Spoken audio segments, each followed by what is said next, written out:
Hey everyone, it's your host Liz here. Well, this week we're going to do things slightly different, and here's why.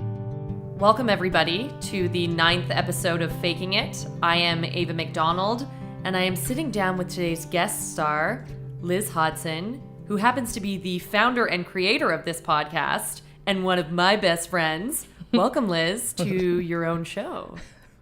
Hi. Hi, thanks for joining us today. It's really great to have you. My pleasure. So Liz, okay, I figure we might as well let people in on the scoop on why we are doing this today. So obviously there's a ton of people who know you, family, friends, who are avid listeners of the podcast, and they know all about you, who you are, but you figured that there are a bunch of listeners that you have, because you can see that they're coming in from across the globe, which is really cool. That probably don't know much about who you are, what you do, that sort of thing. So can you talk a little bit more about why we are doing this podcast today? Yeah, so a lot of that, I think that I realized as I was going, like there's podcasts that I really like to listen to, and there's some that have an emphasis on the people, like the hosts, as not characters, but as focused. So there's a podcast I listen to, Keith and the Girl, and it's a comedy podcast that I listened to for a long time. It's the podcast that got me into podcasting, or into being interested in it. And that was a podcast that's very much based around the lives of the people who host it, and a lot of their friends, and they'll like open up about like personal drama, and they'll like tell you issues that they're having. So that's like a very heavily weighted, I think, heavily host related podcast where it's about those people. And I've become less and less of a fan of that. I think it's still a great podcast. Obviously they're the ones who pioneered the entire medium. But then there's other podcasts that are like This American Life or Freakonomics, where there's a little bit of that in there. And I like that balance where it's more about the guest, and it's more about the actual theme of the show. And I admire that. Though I realized I kind of started out being very guest heavy, and which I think is a great thing, because many people like how different the guests are and how different walks of life they come from. So I wanted to do this because I realized, and I should have probably figured this out earlier, but not everybody who's coming to this podcast, like I'm sure the people from Poland who I see that are listening, don't know me ahead of time. And I think that maybe knowing a little bit about my background might also frame the podcast in a new way for people to understand like where I'm coming from and my passions and different things that way. And it probably could have been the first episode, but I think it'd be a little bit too all about me if I was to release it just about myself, which would have been weird. But anyways, I felt like it was time for people to know a little bit more about it. And there's also people that from our past that are listening who I haven't spoken to in years. Oh, and cool. That I feel we all change. I'm a different person than I was like last year. That might be a personality disorder, but I don't know. I hope it's not. But if it is, call me, because then we can all be friends. So yeah, that's the long-winded answer of why I'm doing this. Okay, awesome. So in that same vein, I think it's just natural then for us to talk a little bit more about who you are. So I have a question for you, but I kind of have a weird twist with it. So just run with me. Oh, okay. I know. Get ready. So first of all, I want you to tell us a bit more about yourself. Let us know who you are. Mm-hmm. But you're not allowed to talk about work. Oh, God. And you're not allowed to talk about school yet. So just tell us a bit about who Liz is. Good question. Not allowed to talk about work. Not allowed to talk about school. Okay. Am I allowed to talk about people who are in my life that aren't a part of work? 100%. Okay, good times. And if they're somewhat related, it's fine, as long as you're not... Not like, well, for work I do, because you're right, I often start there. Everybody does, but I mean, I'm they interested really to do. see what you say. Yeah. Yeah. Okay, so you want to know about me. So I enjoy being very creative, and that for me comes in a lot of different ways, though I don't feel like I am somebody who... There's people who I've been surrounded by in my life that have been so creative that it's like scary to me, because they come up with such amazing and like unique ideas that I feel incredibly boring But anyways, like when I say that I'm a creative person, that doesn't go without saying, or it goes without saying, if people know me, but this is not what that's about, but I'm getting all twisted up. Okay. So I'm a very creative person, but I feel like I do also have sort of like, a bit of an A-type personality mixed in with that. Like I have a bit of a left and a right brain situation, whichever way you want to go about talking about it, because I don't feel, like I am a super unique and creative person, but I also I do feel like I'm creative, but I also don't feel like I completely lack a business sense, which I find a lot of people, I mean, in my personal experience, those people I spoke about that are so creative and so like, you don't know what planet they're from because they have such like interstellar beliefs or interstellar like thoughts. And you're like, where did you get that from? But it's very inspiring, but I also find that those people sometimes lack a sense of business or a sense of like maybe even social cues. I don't know.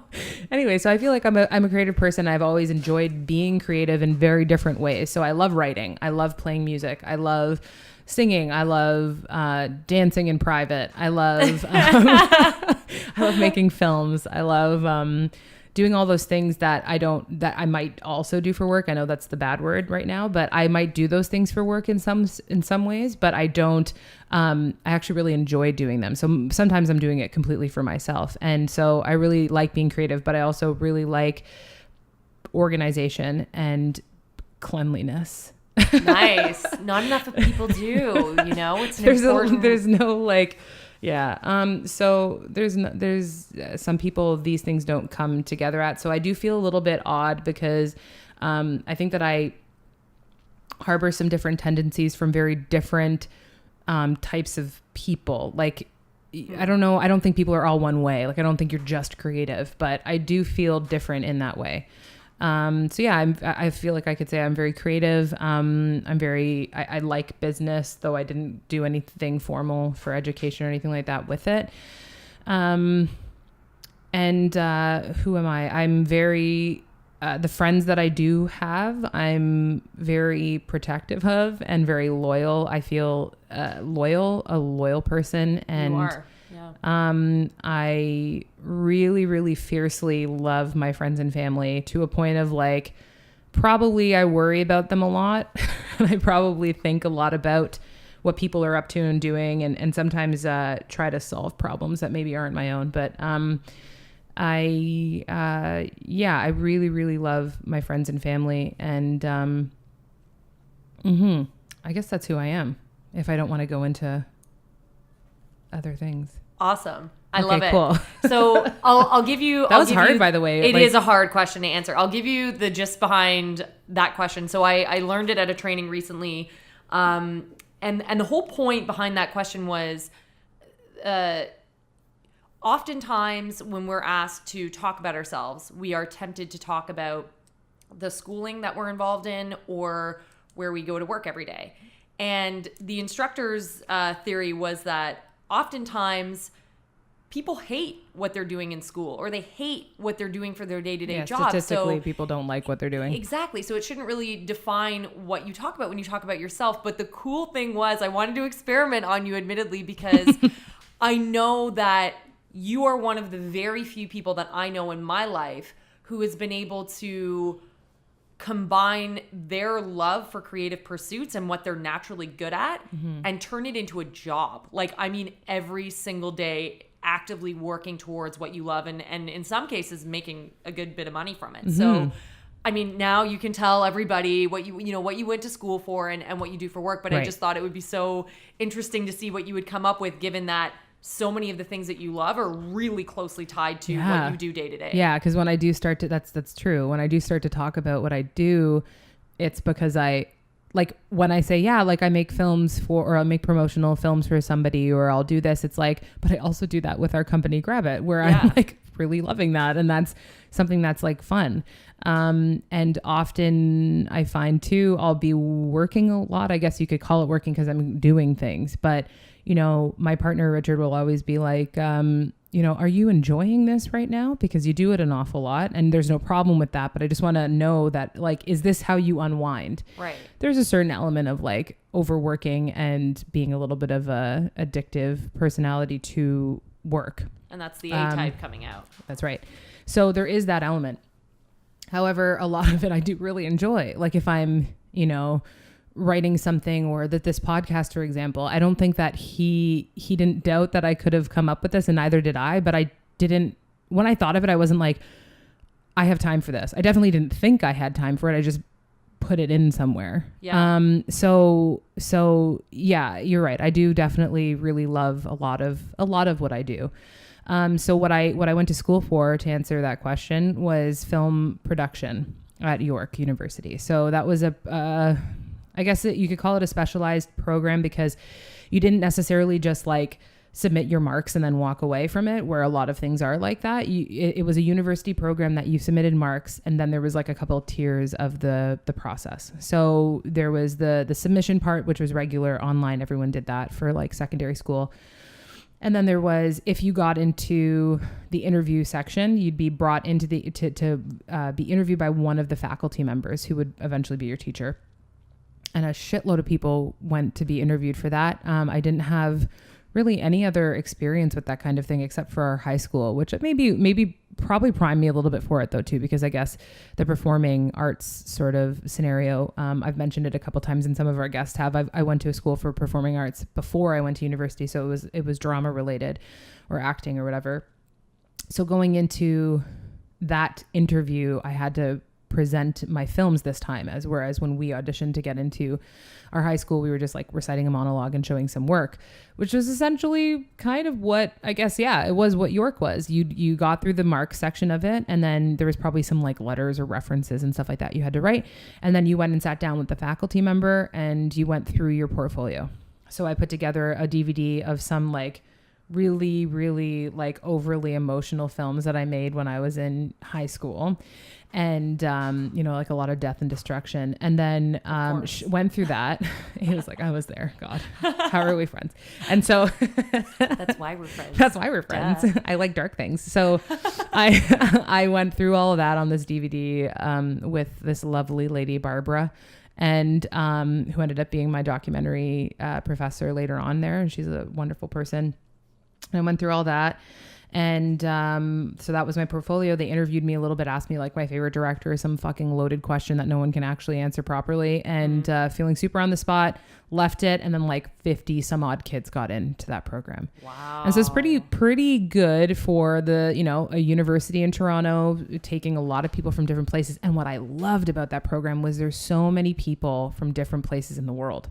So I know that's not it's not like a big thing, but when you're sitting in like a lecture hall for like engineering or like business or something, there's probably lots of different people from different places. But when you get to make films with people from different places, it's really interesting because there's different sensibilities. People have grown up watching an entire different type of cinema, right, have an entire different idea about characters or how people are viewed or the way the lens works, and lens meaning not like the physical lens, but like how people view things.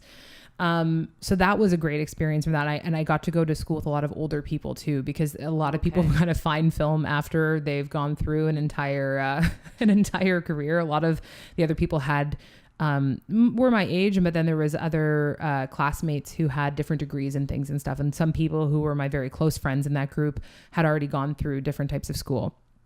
So I met some dear friends there who I still am in touch with. So I went to film for 4 years. I kind of specialized in documentary cinema. I did a bunch of doc stuff there. And then after graduating, I worked at a bank for a bit, which was a mistake.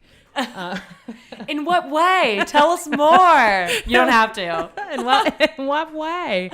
There's actually quite a few people in my family who are very like office working types, which is fine. Not types, actually, they're all creative people, but they're people very who I should say that people. they work in offices, which means very little because there's lots of different people who are there. But anyways, I got in there as a summer student, was like delivering mail or some shit, and like fucking hated it. But I mean, I went, I showed up. I moved to Toronto when I was 19, so I needed to really, I needed to pay my bills. So I went there. And then from there, I moved to working at a casting agency, which was, again, one of the worst experiences of my life. Taught me a lot, like a huge amount. I learned. So it was definitely it was not for naught. You know what I mean? Like, it wasn't like it was worth nothing. It was worth a lot. You learned about what, like more on the casting side or filmmaking in general, or what? Most importantly, I learned what I did not want to do, which is a lot of working in TV, and a lot of the casting sides. I mean, like, I would want to work in TV, but I'd want to do my own casting or have a say in it. There was just a lot of sort of nepotism happening, and like a lot of like, oh, I need to pass this agent, do a solid to this person, that it had nothing to do with the actual performance. It had nothing to do with that kind of thing. And I got really discouraged by how it was left up to like this person who was like somebody who shouldn't be making decisions about like, the way a person looked or the way the person delivered a line or whatever. It could have just been a point of disagreement. But I was just a slave. I was just working there as somebody who was forwarding a huge business to make more and more money, being paid, underemployed. Like, I was completely underemployed in most things that I did until I started doing contract work and doing what I wanted to do. And starting to find, different people to pay me to make things for them, I guess is the other way of putting it. But so I moved from there, and I've done a bunch of contract positions. So currently, I moved from that also in part, like from the casting agency, in part because I really missed my work that I did during university, and that was working with people with special needs. And so I worked with a great company called Dramaway, who provides a bunch of programming that is creative programming. So singing, dancing, acting, and some different leadership courses. Like I moved on to I was doing that in university as a part of my just normal like part-time job to make some cashola. But also I really loved working with the participants. That was like so cool to me that I could be helping these people create. And I felt like, working with people who were fantastic and very thankful for the creative opportunities that they were being given.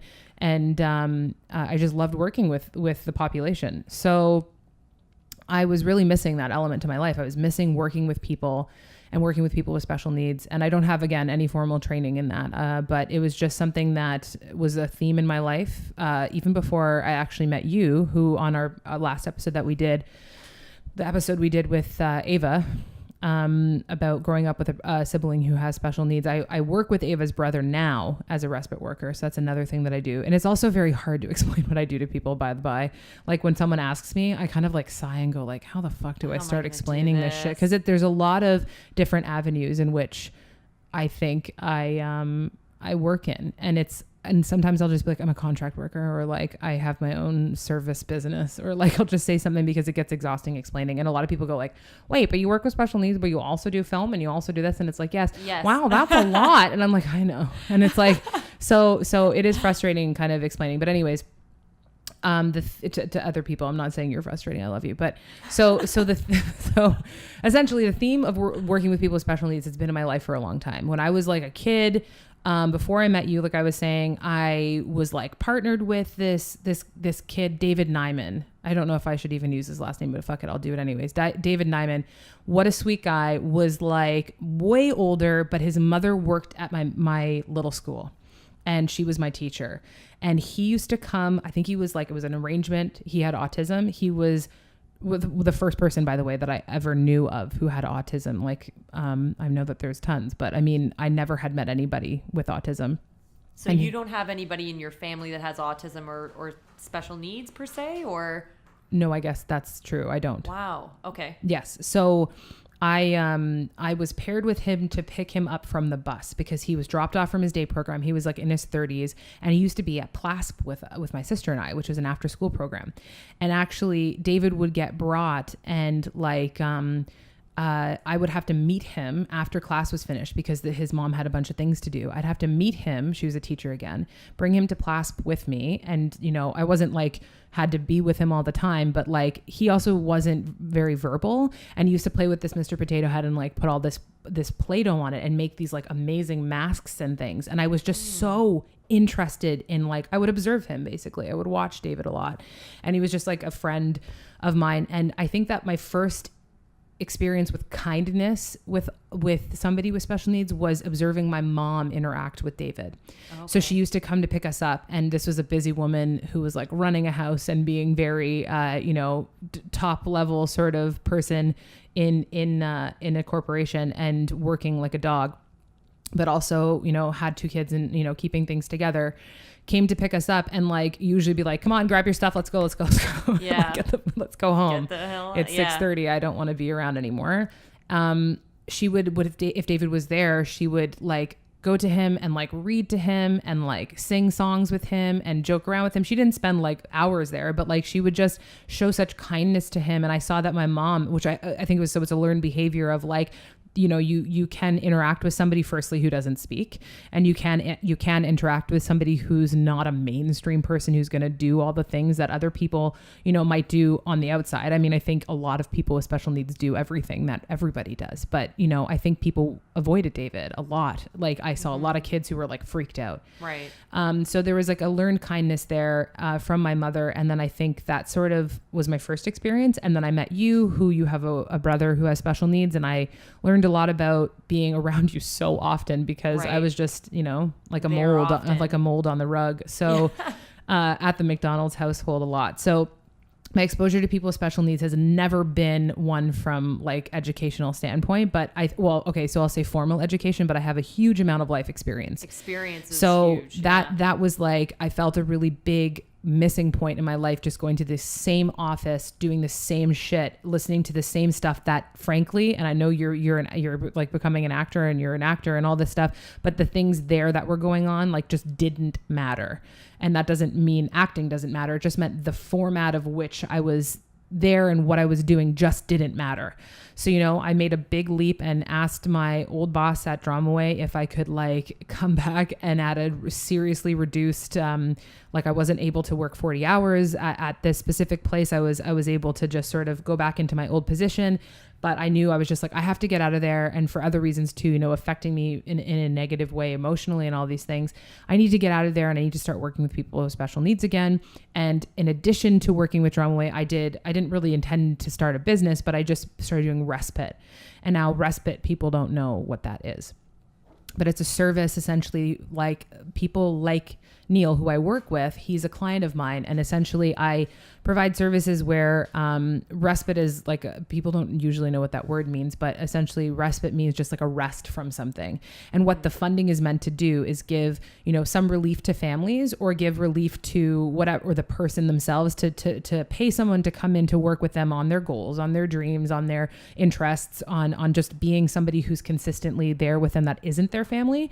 So I started doing respite out of knowing that a lot of our guys at Dramaway needed people to do stuff outside of class. It's an hour and a little bit each week. It's not enough, you know? So I knew there was lots of people who I enjoyed hanging out with. And I thought, shit, I know how to do a lot of different little things and I can help somebody get a volunteer position and maybe apply for a job or do these different things. And I would love doing that because I love to do little like helpful tasks. I like looking for solutions to things. That's something that I really enjoy doing. I get very determined with someone being like, well, no one will give me a volunteer position because I have epilepsy. And I say, well, fuck yeah, they will. And I'll go and find somebody who will because it just makes me more determined to look for that thing. So right now I work with people with special needs, and also in a different setting now I do another thing that's job coaching people with special needs through another corporation that's really lovely. And we basically work on skills so that these people who were told they could never have a job will have a job. And I work with them in the framework of media. So I work with them with anything to do with like photography or social media or with Photoshop and like anything to do with film, if that ever should come up. So I now have sort of taken that love for working with people with special needs, and like now it's finally in a place that I'm contracted out to another place that I work with people in the job kind of preparation place or job preparation area of work. And in addition to that, I do some other like contract work for a company that needs like tech support on an app that they run. And I do photography for people or make films for people if they need promo material. And that's usually how my week is pretty much consistent of those things. And now you do this podcast. And now I do this podcast. Okay. So tomorrow you're just going to start your own TV show, and then we're all going to feel really great about ourselves. Oh my God. No, yeah. Sorry for the super long-winded answer. No, that's fine. I think it's so cool to track that history of where you started and how you've kind of naturally gravitated to some of these things, because I feel that so many of the things that you work on for your career are coming from these innate strengths that you have. So this, ability to connect with this young kid when you were only a kid yourself. Oh, actually, he was an adult. He was in his 30s. It's okay. He was in his 30s, and I was a kid. But you were a kid, and you didn't have anybody in your family that had special needs. No. And all you could go off of was, your mom's ability to show care and compassion. Yeah. And the fact that that's just carried a thread throughout your whole life, and you've just naturally, and it is true, I've seen you with all different types of people, and you just have this natural ability to socialize, make people feel comfortable, and just want to work with you. And then couple that with the problem solving piece that you're talking about. I mean, that's why it's so cool to watch. I think anyway, someone like you take on different endeavors, like a podcast, like filming a new type of thing, like working with a different type of client, because just to watch the progression and the growth is awesome, because there's so many, I guess, innate strengths that are combining to just make a very cool story. So that's my thought on that. Yeah, that question brought up something that I didn't think of. I knew that my first connection with somebody who had special needs was through like an after school program, that I knew that I was like David's bus buddy or whatever, like bringing him in and making sure he made it to class on like safely and everything. But actually my sister did that before I did that even too. So she was also somebody who would have shown compassion to those kinds of things. But I think that like I didn't ever go one level deeper and think about, oh yeah, like my mom really took to David and would like be so into what Potato Man or Mr. Potato Head like creations he was making. Mm-hmm. And she was just so enamored. And I think that watching her, the busy bee that she was, and having all the things that she had to get done, and just having this sort of like paying attention to, this person who's really special, like a very interesting person. And actually, I was driving on the 400 up to my cottage last summer, and him and his mom passed me in the car. Are you kidding me? And I just started crying, and Richard was like, "What's wrong?" And I was just like, "It's David Nyman." And he's David Nyman. It sounds like a book. I know. And he moved in a very specific way. He sort of had like a motion, like sort of I forget what you call it right now, but he moved back and forth, like rocking a little bit. Okay. And so that caught my eye because the motion just sort of made me look, and I saw his mom older and him older, and he was all like gray. And I was like, oh my God, it was and it was just sort of like and I sort of like made a wave and no one saw me, and they just passed, and I didn't know where the car went. And I told Richard the story, and he's like, wow. And I'm like, I don't know where they're going. I don't know anything, but I just saw him. And it was kind of a cool thing to just be like, okay, he's, around. And he's good. Anyways. Yeah. Just on that note. That's so cool. Okay, well, I wanted to talk a little bit more about the podcast specifically, if that's okay, cool. Sure. So, I mean, you've talked a little bit about this. You kind of talked about some of your inspiration from previous podcasts that you've listened to. But can you explain why you created this podcast? What's the purpose behind faking it? Okay. Well, the reason why I created this was just, I was like thinking, fuck, I want to make a podcast, just because as I was listening to one, just being like, this sounds like a lot of fun. Also, I was like, I have a microphone. So that's a plus. And then the third thing was, I thought to myself, yeah, I'll do that. What the hell am I going to do it about? Well, I'd be faking like knowing anything about this except that I've listened to it. Do I even have the whole like do I even fucking have the credentials for the shit? And then I was like, well, my life is not about credentials. Like, I was like, I don't have certifications for anything I do. No, baby. That's right. No, I was like, well, what's the worst that can happen? That's sort of like a mantra theme type thing that I have in my life with my mom, which is just like, what's the worst that could happen? And it's just like, because I recorded it and I did a bunch of the back end stuff before anything was released. I just was doing a bunch of things, sent it around to people to see what they thought of it. And if it was like a complete flop of like, I felt bad about the end product, or if I felt weird about anything, fuck it, I just roll it back and no one even knew it was there. Like, so, it's just about like, I just was like, well, I'll be faking knowing like how to do any of this. It's not, but then most podcasters like didn't know shit about it anyways and have started for a different reason. And then that's sort of where the theme was embedded, where I was like, oh, well, most people don't know what they're doing when they start to do it. A lot of people don't know what they're doing. And I think that's a pretty common thing. And I'm like, I could interview people about that and that'll be my theme. And it just sort of snowballed. It was probably like one of my many ridiculous thought processes on the TTC, which I'm on so often. And I just was like, oh yeah, I'll do it. And then I just did it. I didn't even know for sure. I had mentioned it to my mom. My mom was my first guest. And I'd mentioned to my mom, like, I'm going to do a podcast. Like, I'll quietly tell them things. Because I feel like too, people with creative endeavors, they announce it too quickly. And a lot of people get on board. They're like, oh, so you're doing that thing. And it's like terrifying because it's like, oh shit, now you owe people something. Or now, you got to actually like do what you say. And so I was like, we're just going to record. I don't know what's going to happen with it or what it'll be or whatever. And it was Thanksgiving. We were just up at the cottage and I just brought a bunch of stuff. And it was sort of like we were sitting around. I'm like, oh, Mom, you want to do that thing? Like, do you got an hour? And she's like, yeah, sure. And we just set up in one of the bedrooms at the cottage and we just recorded. And I didn't know really anything about it. I think I had decided on a title at that point, and then I edited it and was like, I wonder if this is going to be a thing. And it just kind of snowballed. And she was inspiring to me too, because she had taken such a huge leap in that whole section of her life with the bariatric surgery and everything. And I thought, like, I also wanted to document that because, I love my mother dearly. I love my father dearly. I love my sister dearly. I love all these people dearly that I want to interview and I want to hear what they have to say. Because we have great conversations. I have awesome conversations with you. I have awesome conversations with a lot of my friends. And why the hell shouldn't they be episodes? It's just a conversation after all. And so I just took a stab at it, I guess.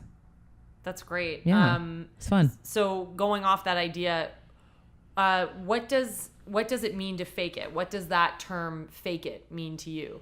So I kind of went over this just a little bit before, and I think the conversation with Ashley Camo really, so I think she was episode 6 or 7, but that one really we got to the bottom of a little bit of that. And that was just like, there's like whispers you have inside that you're like, I haven't done that, but I know I am capable of it, or I know I'm capable of at giving it a pretty good shot.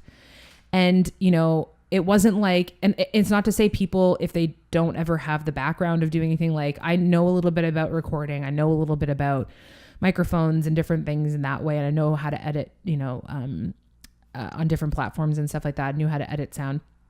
So I was like, I really feel like faking it is sort of like when we have we know that we can accomplish something inside, or we have like a sneaking suspicion that we can accomplish something, and faking it is like what happens when you actually try to do it. And because nobody knows what they're doing, presumably, like, hopefully you do if you're going into a surgery, but like, I feel like a lot of people just take a step forward, and so much of ourselves is building on top of something.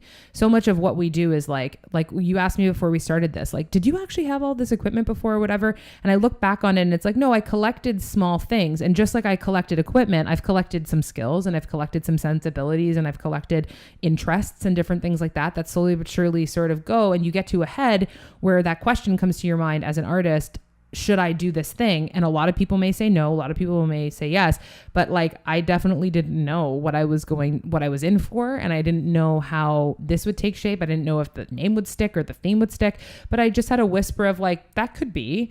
And so faking it's like, I think the personal conversation you have with yourself and then just going to try to do it. Yeah.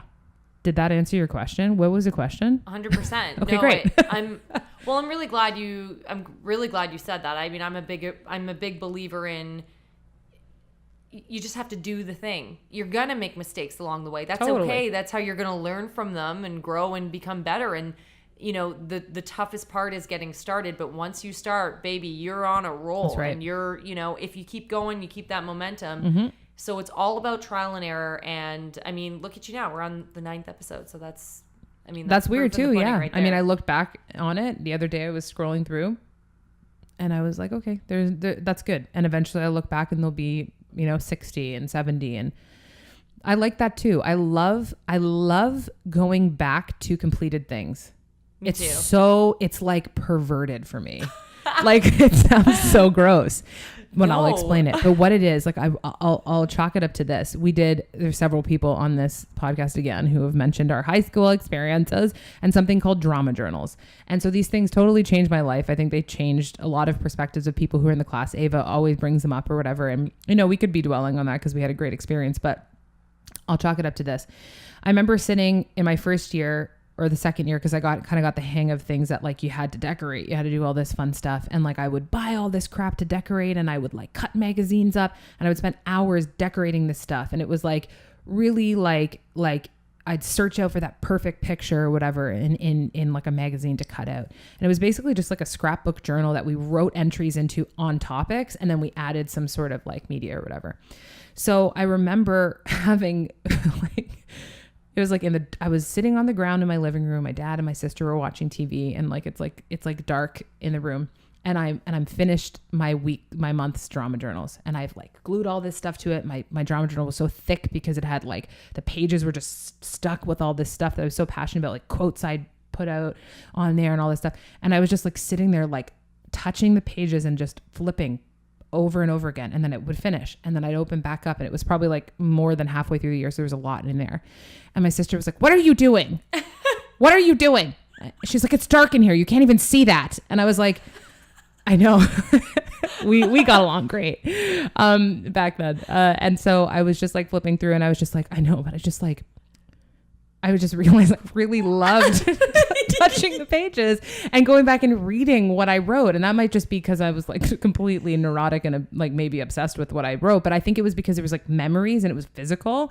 And like, I just loved seeing the design of it. I didn't even think it was like the shit. I just thought it was just so cool that like, this was like a collection of things. And I love cool. that. And I love the accomplishment that you can feel going back to things like that. I mean, like, you know, I make films that aren't necessarily physical things because it's not like I hold them anymore. They're all in the fucking cloud or some bullshit online. But like, there are things like my drama journal or like this podcast or like when I create a website, I'll go back to it every now and again and just scroll through and be like, oh, that's nice. That's nice. I'm like, oh my God, you know? Yeah. So I think that looking at a body of work is really pleasant to me. And so I do that. So what's the best thing about running your own podcast? I don't have to do anything anybody tells me to. Which is probably also why I like running. See, that's funny. I have clients all the time that ask and request things, which I like because I like to complete something for somebody. But there is just a freedom. You know what? Actually, now that you're asking these things, and you know it's good. I'm getting some things I haven't thought of before. I think that I'm at a point too where when I'm able to make a film that is funded, it's by the rules and regulations of different things. And there's a restriction in that. And you have to just suck it up as a filmmaker and independence and Canadian independent film and just say, well, they don't want it to be longer than 8 minutes, or they don't want this, or we have to get pre-approval for this person, or we have to do that when you're working with funding or grants or stuff like that. And I'm sure it continues to be that way because that's why they have director's cuts of movies. Like that's why that exists. You'll always have to answer to somebody. And I feel very restricted by that. And it's not often that I can't make a film all by myself, but this I can do by myself. And I can just trust my own senses and then listen to what people are telling me afterwards. Like, yeah, you repeated this too much in this episode, or, you know, you should ask somebody to do this, or you should have given your mom the opportunity to play her music because she's so inspired by it. And I was like, well, fucking chance missed. But it's almost like, those things might be avoided if I listened to, if like I had a partner, but at the same point, I really just love creating something by myself, depending on myself and challenging myself. So the best thing about having the podcast is just sort of like, it's something that I can do by myself, and I have a blast doing it. So I think it's just about like the funness of it for me. Yeah. And not answering to anyone's bullshit. That's huge. I bet that It's carries. huge. Well, sorry, I feel like I've said that's huge a lot. I don't actually say that all the time, so I don't know who I'm trying to pretend to be right now. I'm faking it. But I know, I think it's, I mean, in my past life, I studied small business owners. My past life. In my past life. It makes it sound like you totally believe in reincarnation. Yeah, I'm back. I was a bug once. Did you miss me? No. In my past job, my current job, I study small business owners. Right. And one of the biggest motivations we talk about for being a small business owner, and you're a small business owner, you're a freelancer or a contractor, Yep. you run your own gigs, is the control aspect. It's the ability to say, I work this time, I finish at this point, That's right. I do this project, I don't work with this Freedom, client. man. It's, yeah. Also, I think there's such an illness in our super corporate world. I really think there's like such an abuse of power. And I think that there's unrealistic expectations put into place for people who are working for big corporations. I think that there's ridiculous things that are like wanted from people. The longer hours, backing out of benefits, not telling people that they don't actually have these sick days or that they have to be on short-term disability. Like there's stuff that I hear from people where it's like there is a sickness in the way that people operate and think now, that it's better to just get the cheaper option than cultivate a proper person or cultivate a proper community in a workplace, or it's just disgusting. And I hate it. And I've seen a little bit of it, and I never ever want to be a part of it. So there's also that. Yeah, well, I was thinking we could do a whole podcast about that alone. We definitely can. Okay, I want to move on to film and ask you a little bit about your work there.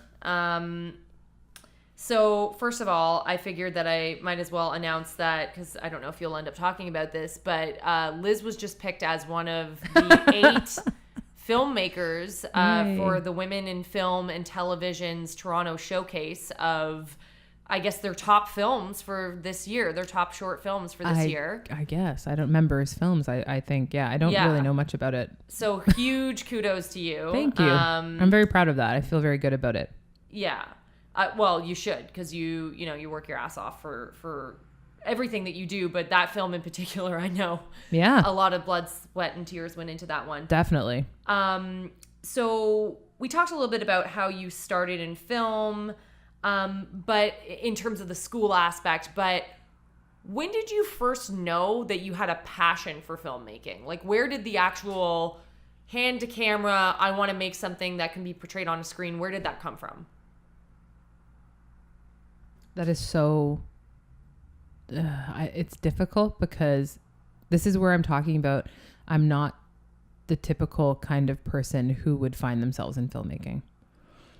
There are so many people who I felt so weird around in film school because they were like, like when I was a kid, I just watched all these like bizarre things and I was just like so interested in like, that person's camera technique where they flip it around and so-and-so's like they knew so many names, they knew so many things. And I was just like, I am not this kind of person.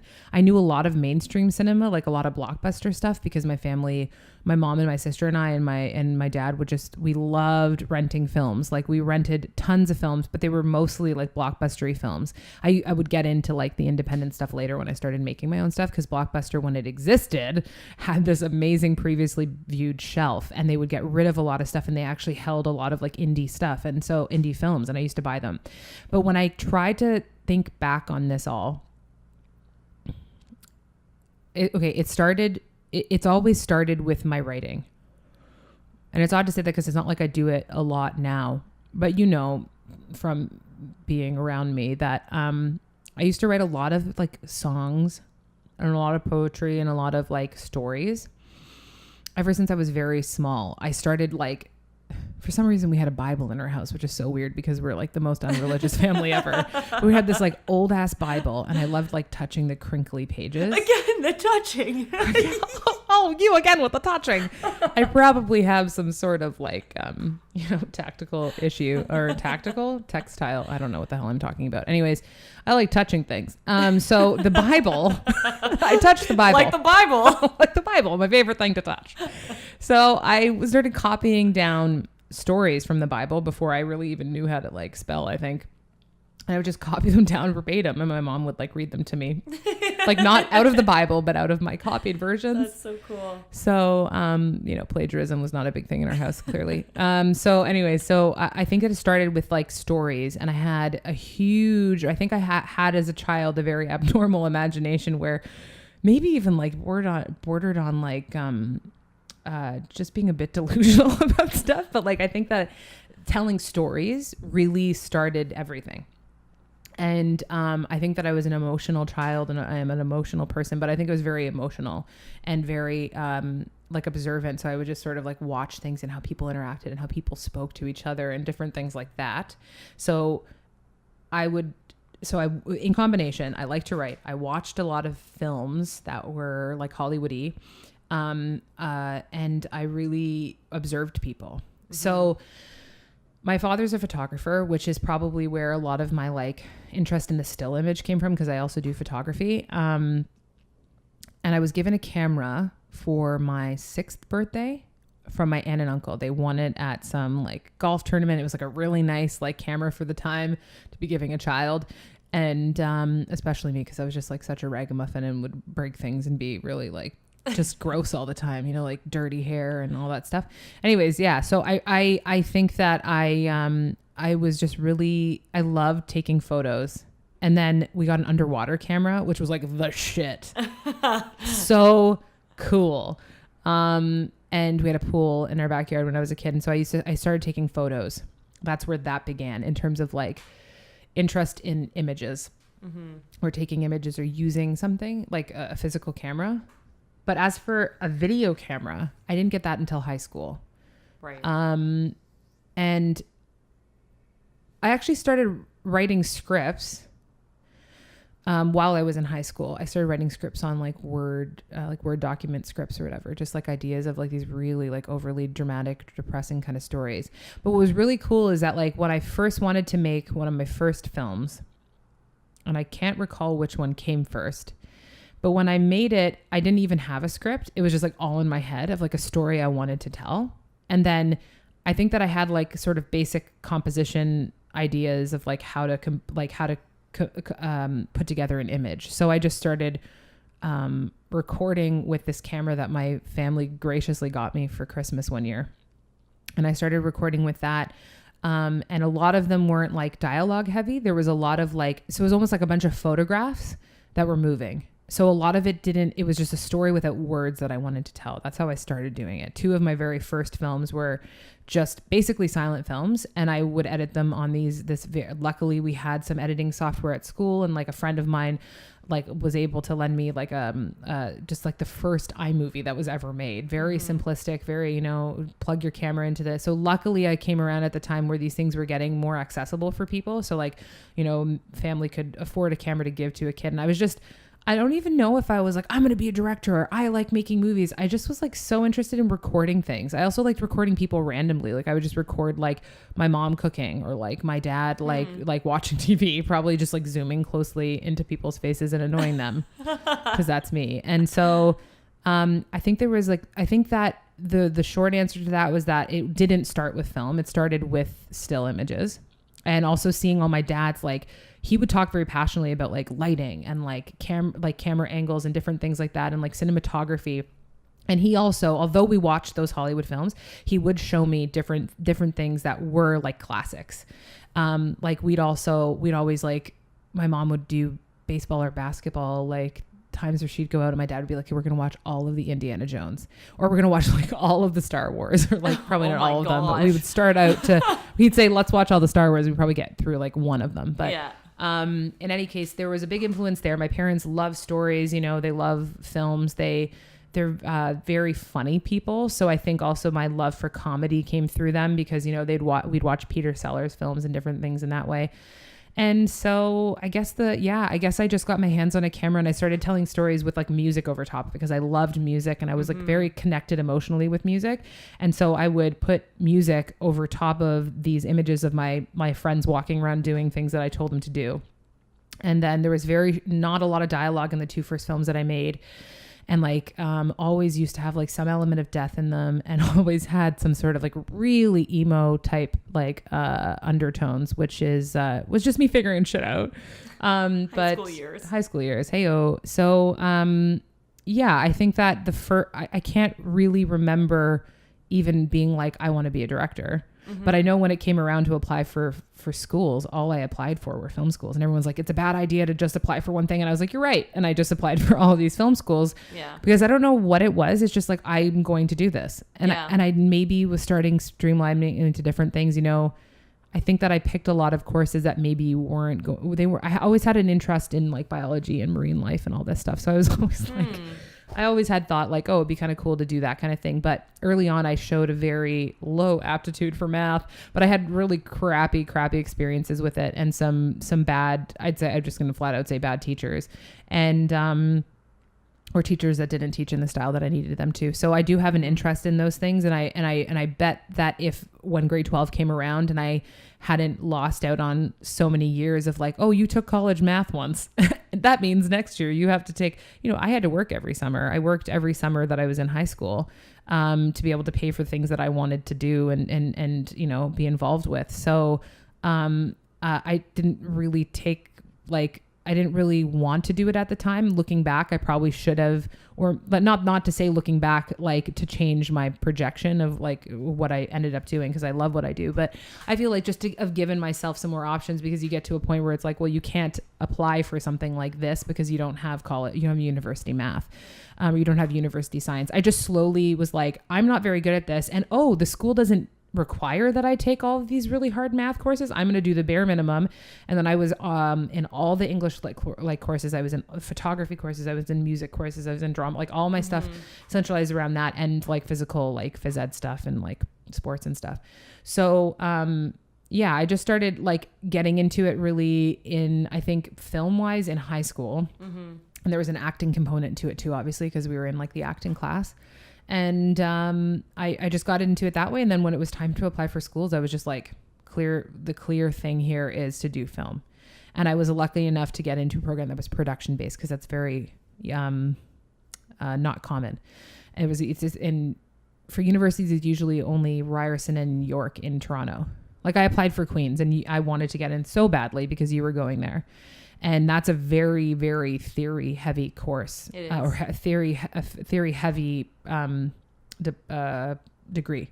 Yeah. I had a buddy that ended up taking that, and he said exactly that he was disappointed actually with the degree because of that. Luckily, I had spoken with a couple people and knew that, but I still applied anyways, because I was like, well, I'm going to go where Ava goes. But I knew that, and in hindsight, if I had gotten in there, I really probably would have. And it was kind of a good thing that I didn't. I feel like it was a good thing. But you know, so that's where that all came from. It started with a still image, I think, and probably just influences from my mom and dad.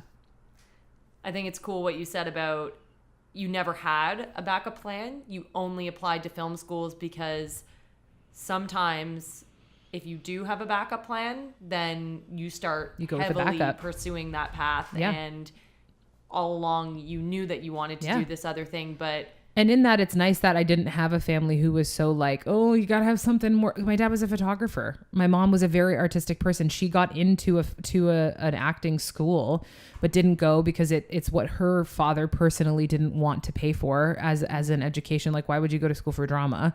And maybe that's right. Maybe that's wrong. I mean, like the people need to find what they need to find. And so I didn't come from a family that was like, oh, you know, try the social worker, you know, certificate at this school first. And maybe that would be good. But like, I just didn't have a family that was super dead set on like, you have to do something academic. And I feel like it ended up working very well because York is a very academic school, and they marry a theory with a production type of, and it makes you work really hard. And I got a lot of experience in the electives I had to take, which I thought were stupid at the time because I'm like, I'm here for film. But the electives that you choose that are your interests, you end up learning so much about the world. You're ending up writing and reading and doing all these really cool things that like it still was a very academic experience. And I think I learned a shitload. And so it's like what Miss Bethune said to me in grade 12. Whatever school you go to, you need to, you make it what it's worth, basically. So you yourself have to take advantage of the things that are there and you make it work for you. So I'm very thankful that my parents weren't like, oh God, don't do that. Like, you know, they were pushing the college thing a little bit because I think they too didn't understand like a university is not going to be production based, but until I showed them and they're like, holy shit, this looks like really legitimate, go for it, you know, kind of thing. So there's actually serendipitously, I think I didn't get into Queen's and I was applying to York and to Ryerson. Ryerson had a very similar program and they ended up losing my portfolio. And then it missed a date of like interviews because I had followed up and been like, what the hell? And I didn't end up even going there because they're like, oh, your application's incomplete. We never received your portfolio. Though I have like, you know, the shipping tracking is that it's received. Like obviously it got there, but it's, you know, human error. And then I didn't get into Queen's obviously. And then I got into a couple of other schools that I wasn't interested in going to because they were so far away and they were very theory based. So I was just like, I just feel like York's the right thing. And I'm happy with that. I don't regret that. It sounds like it sounds as if there's a lot of things that you clearly love about film. It's a huge part of your life. What would you say is the most challenging thing about being an independent filmmaker? Funding. For anything in particular or just funding in general? Funding fiction films. I find it very difficult. Also, the transition into making a fiction. The transition into making a feature film is very difficult. I've always been able to produce documentaries on a very cheap budget. Mm-hmm. And I love documentaries so much. I should make more of them. But I think it's funding. And I think for a filmmaker personally, I think it's a transition into a feature directing role. Those are my current obstacles. I have a bit of an odd question. This is kind of a selfish one because it's related to... You're like, what do you like about me? Yeah. Tell me more about it can be a myself. List. It could be a list. Well, the thing is we have a comedy troupe. We have a production company. We all work on various aspects of writing, acting, producing, directing, editing, you name it. We're all wearing different hats at any given point in time. The really interesting thing is because of the nature of the scripts that we write for comedy, you're often pulled in as a character. You have to be in front of the camera. And yet so much of your life has been dedicated to being behind the camera. So I have a question for you, which is, do you like working in front of the camera as much as you do behind the camera? Why or why not? I prefer working behind the camera. In front of the camera, I find it really fun, but like, I don't think that I'm necessarily, I don't think it's a strong suit of mine. But I also really love being directed by you and Colin, which is probably why I put myself in that situation. I'm like, I'm at your mercy. Really? Do you really like getting directed by me? I do. You do? Oh, that's awesome. I do, because I think that I think we have a really fun time. I mean, obviously you have a very specific directing style. You do. Anal. But it's good though. You get what you go for, and it's I think there's something to be said for that. I probably give up too easily, but you really, really stick to your vision. And I think that's very important for a director. But anyways, this question is about me. Behind the camera, I guess I like painting more than I like being the person sitting still in the chair. I think that I like knowing more about, so like when I'm acting, I kind of lose the idea of like the larger picture because I'm trying to concentrate on like deliver the fucking line or whatever. But when I'm behind the camera, I feel more in control, which I do like because it's comforting.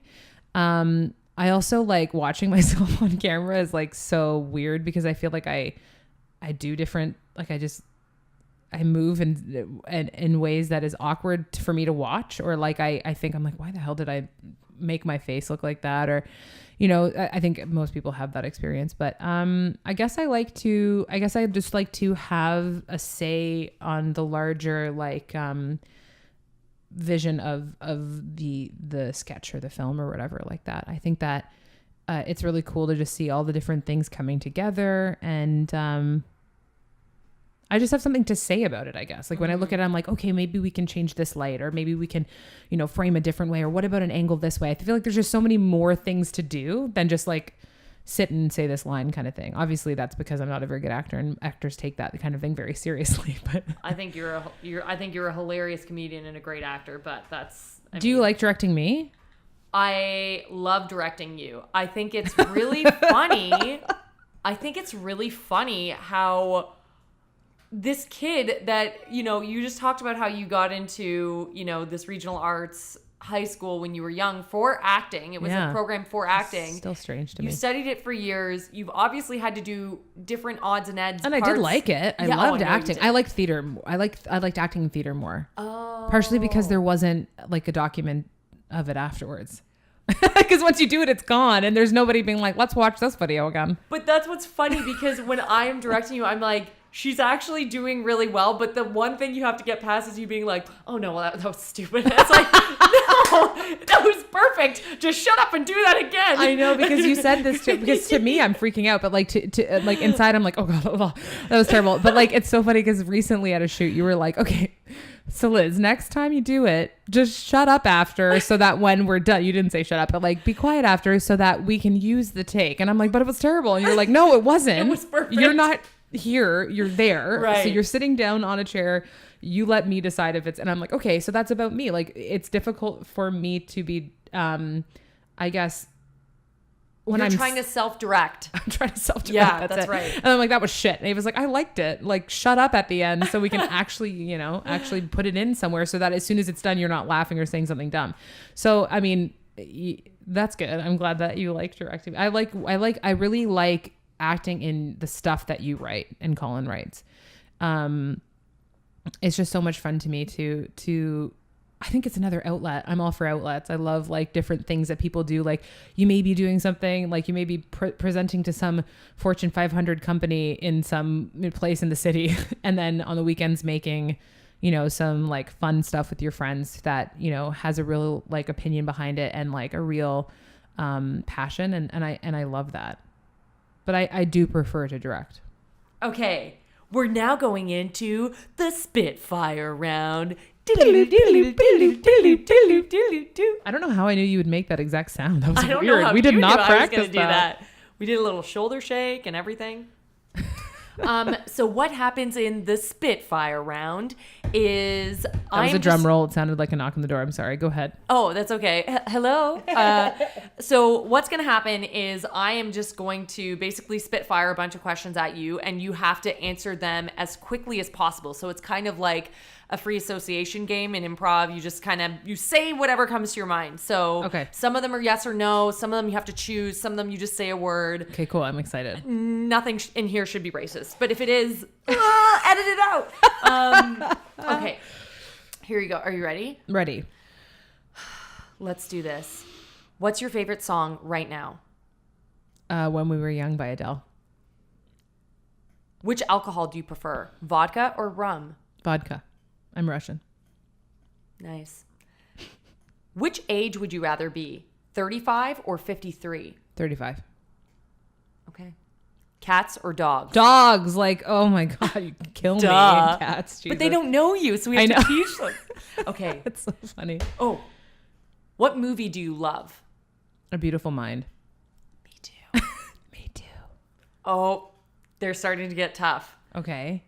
Tina Fey or Amy Poehler? Fuck, Tina Fey. I'm so sorry, Amy. I'm shocked. I really?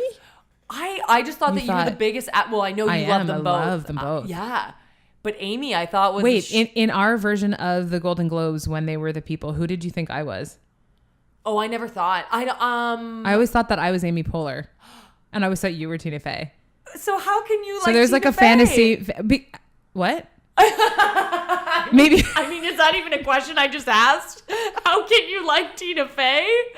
I'm just gonna go shoot myself. You should I'll just throw take yourself this right away. off that balcony. Oh my God. Okay. I guess Tina Fey, I've had more exposure to her, I guess, like through 30 Rock. I watched like more of her stuff. But I Yes. love them both. Okay. What show do you hate? Big Bang Theory. Oh my gosh. Thank you. I think it's so dumb. Every single night. People will be like, "Oh, this is the episode that this happens," and I'm like, "Or what season are we in?" I feel like it's a Groundhog Day when I watch that shit because it's the same crap, and it's like I don't know when it's gonna wear off. That it's just funny that Raj has an Indian accent. I'm like, when does this stop being funny? Like he just has an accent. Anyways, I don't like that show. And the laugh track. Oh, It doesn't kills me. make I it don't like funny. laugh track shows except for Will and Grace. Okay, we'll move on. We'll move on. Spitfire. If you were caught in a burning building and could only save either a bulldog puppy. Oh my god. Wait for it. Or B, don't say Richard. your future Oscar award. Oh what my would you save? God. Bulldog puppy, and I'll tell you why. Bulldog puppy. Can I explain? Yeah, of course. Because I feel like if my Oscar was melted in this horrible thing, I'd like write a letter being like, I'm an animal activist and I really love fucking bulldogs, and you can re-give me an Oscar. Absolutely. Bulldog. You're a problem solver. I know. That's what we love. Look at that. Okay. The problem shit the solved out of that. Yeah, problem well- solved the shit out of that. Where am I? Don't answer that. Don't answer that. That's not a part of the question. It's rapid fire. Okay. What's the first word that comes to your mind when I say Monday?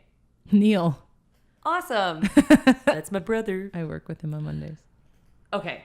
Last question. Who is your best friend in the whole wide world? I'm just kidding. Oh my God. You don't need to answer it. I already know it's me. She's like, cut. All right. Well, this has been a very enlightening experience for me, Liz.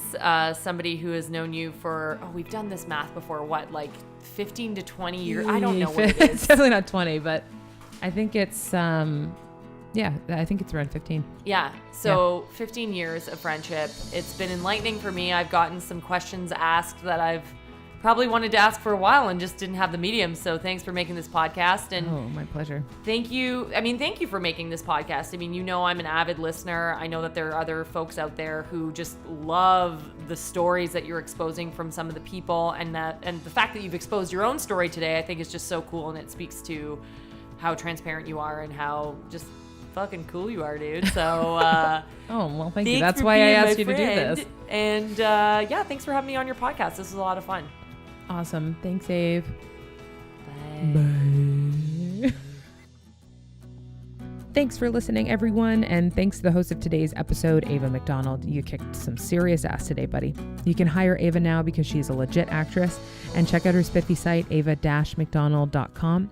I also want to remind all of our listeners to check out the guest blog series. We've already got a couple of great entries up there where people are talking about their faking it experiences. You can find that on the site at fakingitpodcast.com, and if you'd like to contribute your own story, email me your idea at fakingitpodcast@gmail.com. Remember to rate, comment, and share on iTunes. Until next time, you fakers.